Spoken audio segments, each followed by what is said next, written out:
Good morning, Special Olympics coaches. Welcome to the Special Olympics Ontario virtual webinar on how to host your own virtual practice.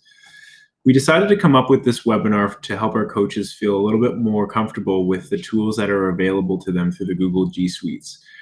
With this summer's season being at least postponed at the moment, we thought that this would be a helpful tool for some of our coaches to run practices virtually through the Google Meets platform.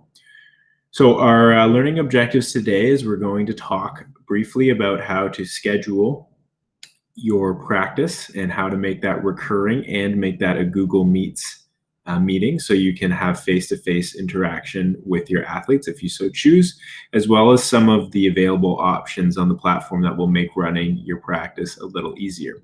After that, we're going to talk about some of the resources that Special Olympics Ontario has put together to make coaches a little bit more comfortable running virtual practices, as well as some resources to help you design your own practices. And at the end, we'll talk a little bit about some of the initiatives we have going on to help our athletes who do not have readily available access to the internet and would not be able to participate in a virtual practice. So let's get started. The first thing we're going to do is we're going to talk about how to schedule your practice. So we're going to start with this. I'm going to share my screen here. If you can now see my screen, one of the things that we need to recognize when we are scheduling our practices and using the G Suite is that you as a Special Olympics volunteer or educator are have the option to have a specialolympicsontario.ca email address. When you are scheduling your practice, it is highly recommended that you use this email address because it gives you the full access to the Google Suite, as well as all of the options that you're going to see today. So when you go to Gmail, you're going to see a page that looks like this to sign in, and you will type in your email address and your password and hit next. After you log in, it'll bring you to your email inbox here. You need to go to your calendar. So you're going to go up to the top right here where you see Google Apps, click that, and then go down to your calendar. So once it brings you to your calendar, you're going to want to schedule your meeting. Or your practice, I should say. So say we usually have basketball practice every Saturday or every Thursday, at 6 p.m. I'm going to go down to Thursday around 6 p.m. and I'm going to double click on that tile. If I miss the time and it comes up with something different, you can always adjust the time here in the top left, but we're going to add our practice time here, or the name of our practice here. So it's basketball practice on Thursday night at 6 p.m. and it's every week. So we're going to say it repeats weekly on Thursday. And then we are going to, this is the important part. So to make sure that this is more than just a note in the calendar, we need to click here where it says Add Google Meet Video Conferencing. When we click Add Google Meet Video Conferencing, we're going to enable the whole platform that we're using right now for all of your athletes to access. So once you've done this, it's going to generate a link here, and it's going to say up to 250 participants. That should cover most of the basketball teams in the province. But if you click this little down chevron that I just clicked on, it's going to give you the expanded meeting information. So here's the link, and here is the phone number to dial into if they can't access via a computer. An important thing to note is that although this practice will repeat every week on Thursday, this link remains the same. So once the athletes have this link, as well as the phone number, this is going to be the same link to click every week at 6 p.m. on Thursday, and it'll bring them to the practice. So it doesn't change every week. So that's important. This phone number here is going to be generated local to the host. So the person who's scheduling the practice, that phone number is going to be a local phone number to them. If for whatever reason this isn't a local phone number, or your athlete is dialing in from outside of the local area, you can click more phone numbers here, and Google will take you to a web page that gives you a phone number for anywhere in the world. So inviting our athletes. So it's important to recognize that you're going to need to know your athletes' email addresses. So if we are inviting someone with a SpecialOlympicsOntario.ca email, you don't have to, but it will pop up like this. So I'll invite myself, Chris M, SpecialOlympicsOntario.ca. Once I put my email address in, it's going to pop in down here. If all of our athletes, or our athletes will likely not have a SpecialOlympicsOntario.ca email. A question that comes up often is, does that matter? And the answer is no. You can invite anyone with or without a SpecialOlympicsOntario.ca email. So I've also included my my personal email, my UToronto email here. So when I am done with all of my attendees or my athletes, I'm going to click save. When I click save, the first notification that's going to come up says, would you like to send invitations to Google Calendar guests? So that's my SpecialOlympicsOntario.ca email. I'm going to click yes and send. Now, the second one that comes up says the following guests are from outside your organization. So this is anyone without a SpecialOlympicsOntario.ca email, and you are going to want to click yes, invite external guests. So now everyone on that list has gotten an invite that repeats weekly. So if I go to the next week, you can see basketball practice is right there as well. So that's how we're going to schedule our weekly practices. We're going to go back to the home screen here just to take a look at a couple of the things that will be useful to you as a coach. Up here, we can see our participants where it says show everyone. If I click show everyone, it's going to give me a list of participants. As I'm the only person here recording it, it's only showing me. But if you are the leader of the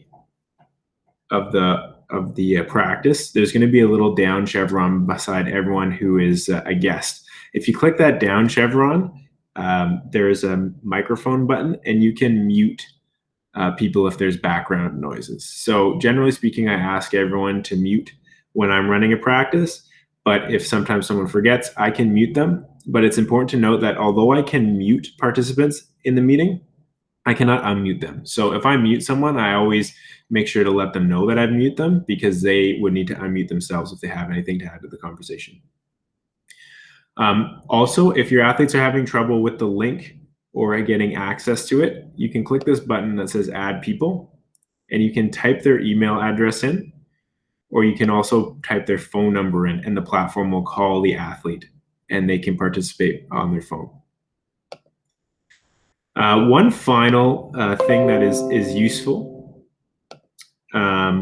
for athletes that may have to follow along via text is you can turn on captions, or you can tell your athletes to turn on captions. So if they're having trouble following your instructions verbally, if you instruct them to turn on captions at the bottom of their screen, you'll notice that at the bottom of the screen, it will transcribe everything that I'm saying into text at the bottom, and it does a pretty good job. So that's a very useful tool that Google has here for our athletes who might need this. And then I can turn that off. Okay, so now that we've sort of gone a brief overview on the platform and how to schedule your practices, we're going to move on to talk about some of the resources that Special Olympics has developed to assist our coaches. If you are interested in learning more about Google Meets and having a more in-depth webinar, we have one of those available as well, which can be found on our website. It's a recording as well. And if you are still having issues, you can always reach out to your district developer or program consultant, and they will be glad to help you out. So when we go to our Special Olympics Ontario website, you're going to see there's a lot of resources that we've compiled over the last few months through our Healthy at Home program directed to athletes, but also these are things that coaches can draw upon to help when you're connecting with your athletes. But if we scroll down a little bit below our 4 buckets here, you can see there's a button that says Coach's Corner. So when you click the Coach's Corner button, it's going to take you to where we have developed specific resources for coaches. The first one we're going to talk about is if we click on the virtual practices. So if we go to virtual practices, you can see the first one here is how to host a virtual practice. So this is an infographic that's readily available on our website for you to download. And we've put together just a quick page that has some good to knows when you're designing a virtual practice.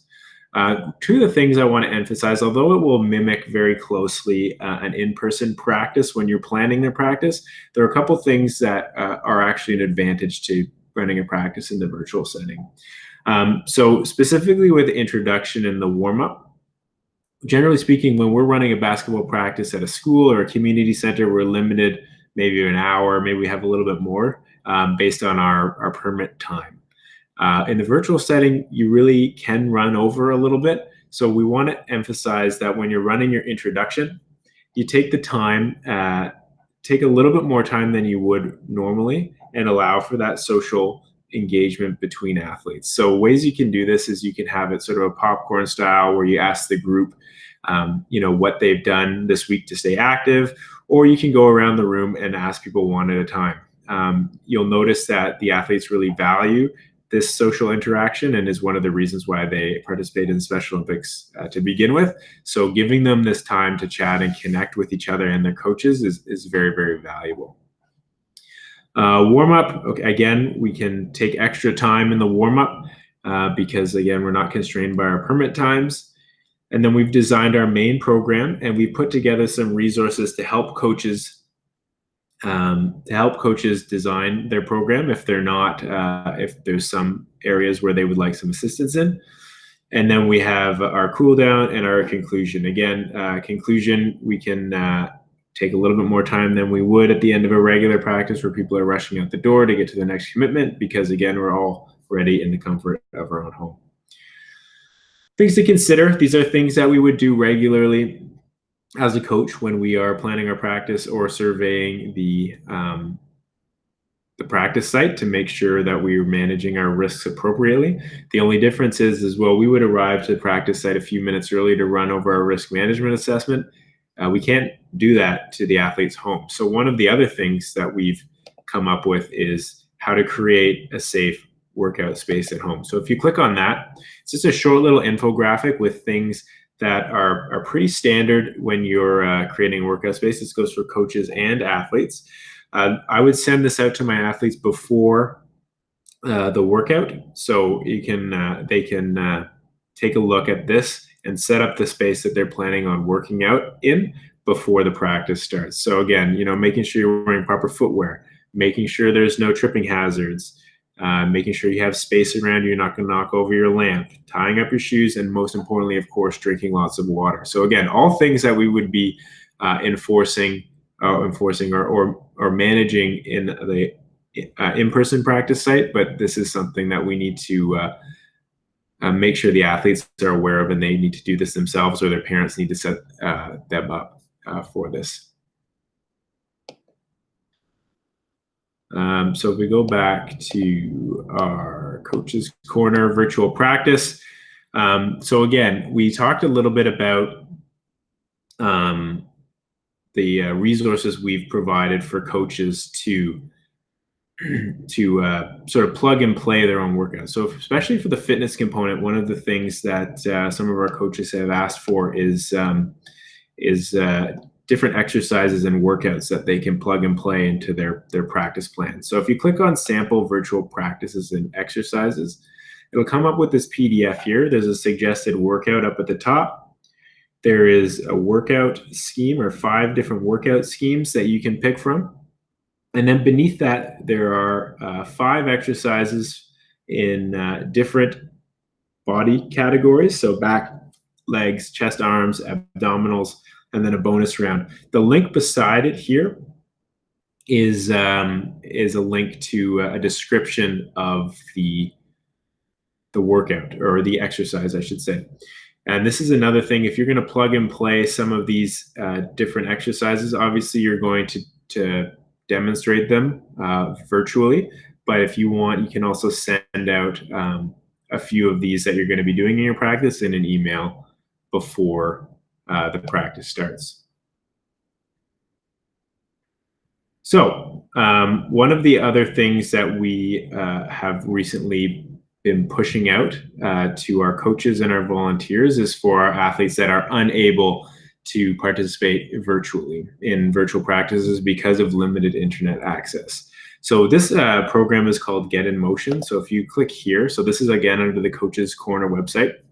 Get in Motion is a partner program with the Canadian Disability Participation Project and works with students from Queen's University. So what this program is the students from Queen's University will call our athletes weekly to discuss their wellness plans, talk about what they're doing to stay active, as well as encourage them to be fit and well, essentially. So any athlete can come on here and sign up. Any athlete in all over the country can sign up, or you can sign them up as a coach. But it's important that you have consent from your athlete by ticking this box here to use their phone number to send to reach out to them. So they'll receive, again, daily voicemails and then a weekly check-in from Queen's University students. So there's lots of information here. And one final thing we touched on a little bit is that social component to practice. We know a lot of our athletes, their main social touch point is Special Olympics, and a lot of them are lacking that right now. So if we go on to host a Netflix party, this is a way, instructions we've provided for a way for you as coaches to facilitate a social night. So Special Olympics Ontario has run a few of these already, but you can run one for your team provided that your athletes have a Netflix account. So again, we can use the virtual setting for more than just sport and fitness. We can also use it to facilitate social interaction between athletes. So that about does it. In the live webinar, we would often open this up at the end to coaches to discuss best practices. In the future, we're looking to create a brainstorming session. Maybe after some of our coaches have been running virtual practices for a few weeks, we're going to put out an invitation for our coaches to come together and brainstorm best practices, what's worked and what hasn't worked, because that has been some very valuable conversation that we've had. But if there are any questions, please feel free to reach out to me. You can get in contact with me at chrism@specialolympicsontario.com. And if you have any suggestions of things that have worked well or things that haven't worked well, please feel free to provide that feedback to us, and we can add that to our resource library. So thank you, everyone. Have a great rest of your day, wherever you are, and good luck with your virtual practices. Thank you.